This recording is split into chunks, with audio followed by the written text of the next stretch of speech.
नमस्कार दोस्तों, स्वागत है आपका हमारे channel Rathore sir online classes पे। आज हम आपके सामने लेकर आए हैं क्लास 12 की जो इंग्लिश बुक है फ्लेमिंगो, उसकी एक पोएम है कीपिंग क्वाइट। उसकी 4 वीडियोस, देखिए 4 वीडियोस हम अपलोड कर चुके हैं जो आपको प्लेलिस्ट में मिल जाएंगे। अगर आप हमारे चैनल पे पहली बार आए हैं तो आप उन इस पोएम को देख रहे हैं तो आप उन वीडियोस को देखिए और हमारे चैनल को सब्सक्राइब कीजिए और वीडियोस को ज़्यादा से ज़्यादा शेयर करें ताकि ज़्यादा से ज़्यादा बच्चों तक ये पहुंच सके और ज़्यादा से ज़्यादा बच्चों को इसका फायदा मिल सके। तो चलिए शुरू करते हैं। देखिए 3 स्टेंजर्स हम कंप्लीट कर चुके हैं, ये इसका चौथा स्टेंजा है। तो यहाँ पे हमारा राइटर ये कहता है कि if we were not so single minded about keeping our life moving and for once could do nothing, perhaps a huge silence might interrupt this sadness of never understanding ourselves, of threatening ourselves with that। तो हमारा जो writer ये कह रहा है कि हम, if we were not so single minded, कि यहाँ पे वो अपना ओपिनियन, नेरुडा जो अपना ओपिनियन ये दे रहा है कि that human we suffer from collective narrow mindedness, कि हमारे आज का जो मनुष्य है वो सब के सब नैरो माइंडेड हो गए हैं।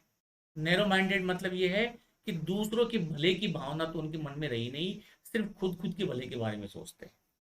In the way that all our actions can be link to our survival instinct, और हमारी जितनी भी एक्शंस हैं वो सब का सब संबंध हमारी रोजी रोटी से हो गया है। सर्वाइवल इंस्टिंक्ट का मतलब कि हम सबका ये जितनी भी एक्टिविटी है वो सब हम अपनी सर्वाइवल इंस्टिंक्ट के लिए करते हैं। तो पोएट ये कह रहे हैं कि हमको इतना सिंगल माइंडेड नहीं होना है। The poet want us to do nothing and sit for a while. तो पोएट हमसे चाहता है कि कुछ नहीं करना है, थोड़ी देर के लिए बैठ जाइए and think about what are we doing and why are we doing so. तो हमको ये सोचना है भाई क्यों तो हम कर रहे हैं और क्या हम कर रहे हैं और क्यों कर रहे हैं। आज मान लीजिए कोई चोरी करता है तो उसको, आपने वो स्टोरी सुनी होगी, आपने वाल्मीकि, महर्षि वाल्मीकि जो थे उनके बारे में ये कहा जाता था कि वो लुटेरे थे, लुटेरे थे और वो लोगों को लूटते थे और अपना घर खर्चा चलाते थे। उनकी हत्याएं कर देते थे, हत्या करने के बाद उनका जो सामान थे वो लूटते थे, उसको घर ले जाते थे। एक बार क्या हुआ कि एक संत महात्मा जी उनके संपर्क में आए, तो उन्होंने कहा कि भाई मैं तेरी हत्या करूंगा और मैं तुझे मारूंगा। तो उन संत ने कहा कि भाई ठीक है। बोले तूने अब तक कितनी हत्याएं की होगी? बोले मैंने बहुत हत्याएं की है।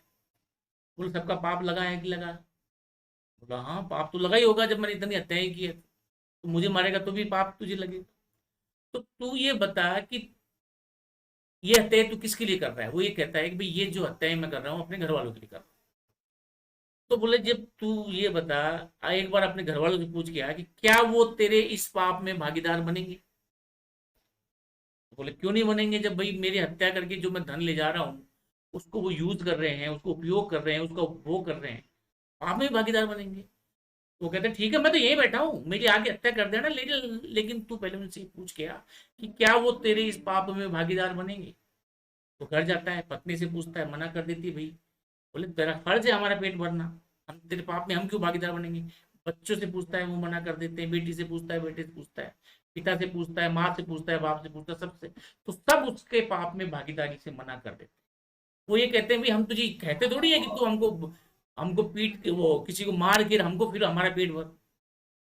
फिर वो आता है और उसका जो दिमाग, तो यहाँ पे उसका फिर जाके वो वाल्मीकि बनते हैं और रामायण, रामायण जैसा महान ग्रंथ लिखते हैं। तो यहाँ पे राइटर यही कहना चाहता है कि जब हम बैठ जाएंगे और ये सोचेंगे कि हम कोई भी काम कर रहे हैं वो क्यों कर रहे हैं, क्या क्या तो हम कर रहे हैं और क्यों हम कर रहे हैं, तो उसको वास्तव में रियलिटी का एहसास होगा। It would help us to achieve peace of mind. इससे क्या होगा? मानसिक शांति मिलेगी। As we would be able to prevent unnecessary task.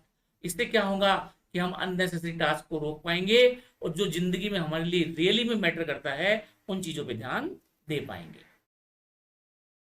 And for one could have perhaps a huge silence might interrupt this sadness of never understanding ourselves। अब हमारे यहाँ पे पोएट क्या कह रहा है कि इससे क्या होगा, एक ह्यूज साइलेंस पैदा होगी। हर आदमी अपना आत्ममंथन करने लगेगा। अब इससे क्या होगा कि सब जब व्यक्ति आत्ममंथन करेंगे, जीने का एक उनको ये पता चल जाएगा, सार पता चल जाएगा।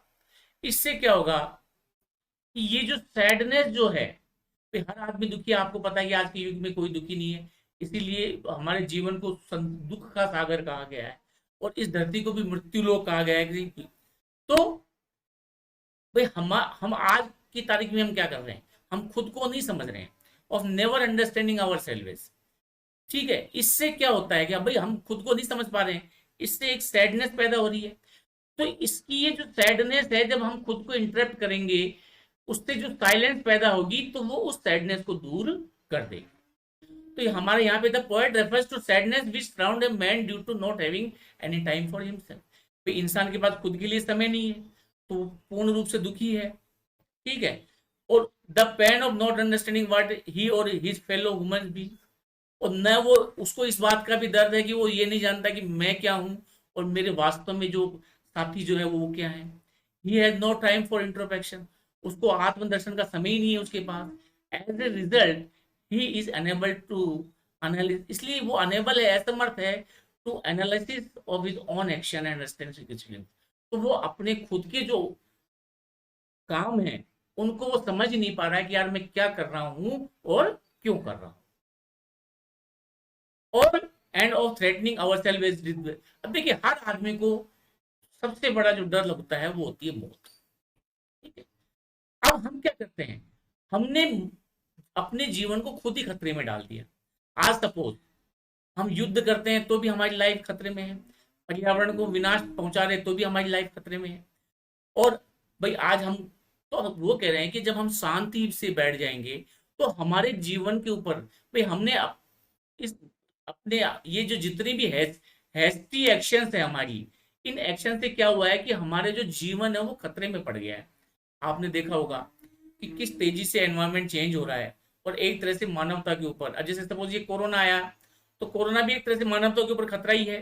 तो ये सारी डिजास्टर हमने खुद ने ही तो पैदा किए हैं।